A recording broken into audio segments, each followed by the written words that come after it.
Hello and welcome to another exciting video here in Mathland. Today we are solving quadratic equations with the quadratic formula.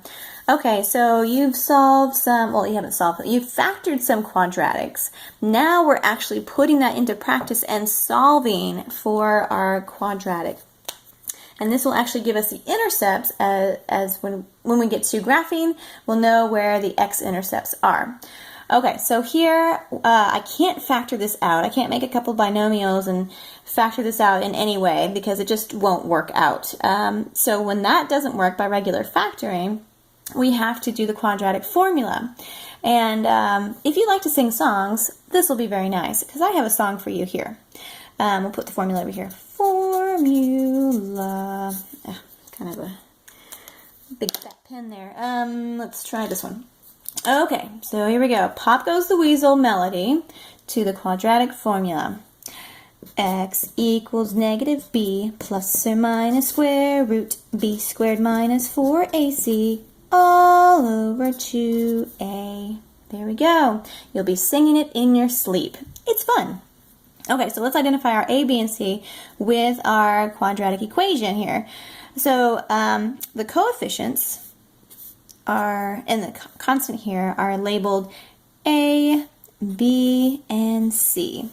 Okay, once we have our coefficients identified and our constant, we can plug that into the formula here. So let's go ahead and do that. X equals negative B, so negative 2 plus or minus the square root of b squared minus 4 times a times c. Okay, and everything, not just what's under the radical, but every single thing, all over 2 times 5. All right, so I've plugged in my numbers from my formula here, the quadratic formula. Okay, so let's go ahead and work this out. So x equals negative 2, I'm just going to drop those parentheses, plus or minus the square root of 4 minus, let's see, that's 20, 20 times 7, that is 140, all over 10. Okay, so let's go ahead and figure out what we've got inside the radical, which is called the discriminant. Let's figure this out. So 4 minus 140, ooh, I think that's going to be, a negative number there. Okay, so inside that radical, I've got, negative 136. Okay, but I also want to break that down because negative 136 can be broken down if we factor it out. So let's move that over here. So square root of negative 136. Okay, the negative is going to be represented by an I term. So let's bring that I down here because I equals the square root of negative 1. So that's going to take care of the negative here inside the radical. Let's break this down just think of it as a positive 136. So 2 can go into that 68 times, and then we can break that down, we can cut that in half, so 2 times what, 34? And then let's break that in half, 2 times 17. Okay, so we're looking for pairs when we have the square root, so I'm going to circle my pairs and bring them outside the radical. So I've got a couple of 2's right here, and they're going to come outside with the I.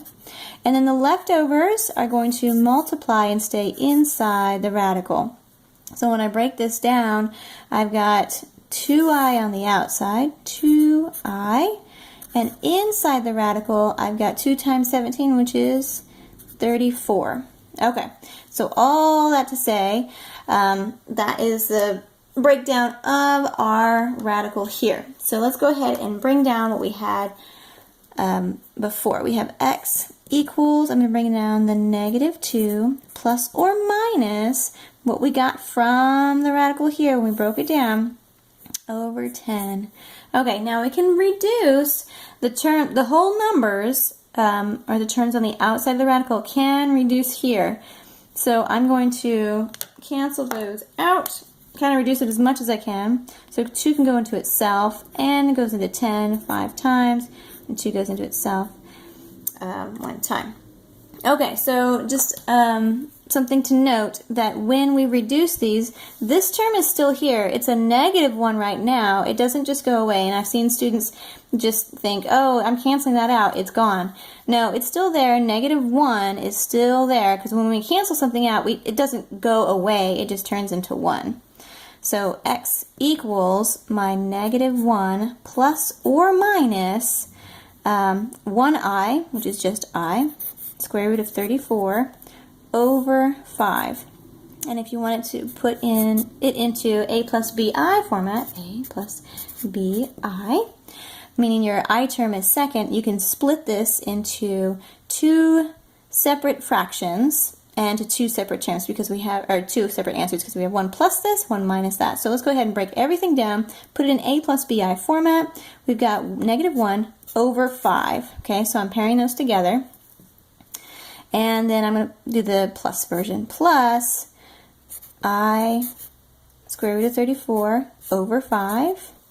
And my other answer is -1 over 5 minus I square root of 34 over 5. So we took each term in the numerator and paired it with the denominator and split the 2 with the plus or minus. Okay, so those are your answers to this quadratic equation. And we couldn't factor it out to begin with because it just wouldn't work. So we had to use the quadratic formula. Lovely little song we can sing. And that is it. This is our answer. Hooray! So actually when we're graphing later on, these would be the x-intercepts. But they're imaginary, so that's another thing to talk about some other time. But anyway, these are the answers. Enjoy.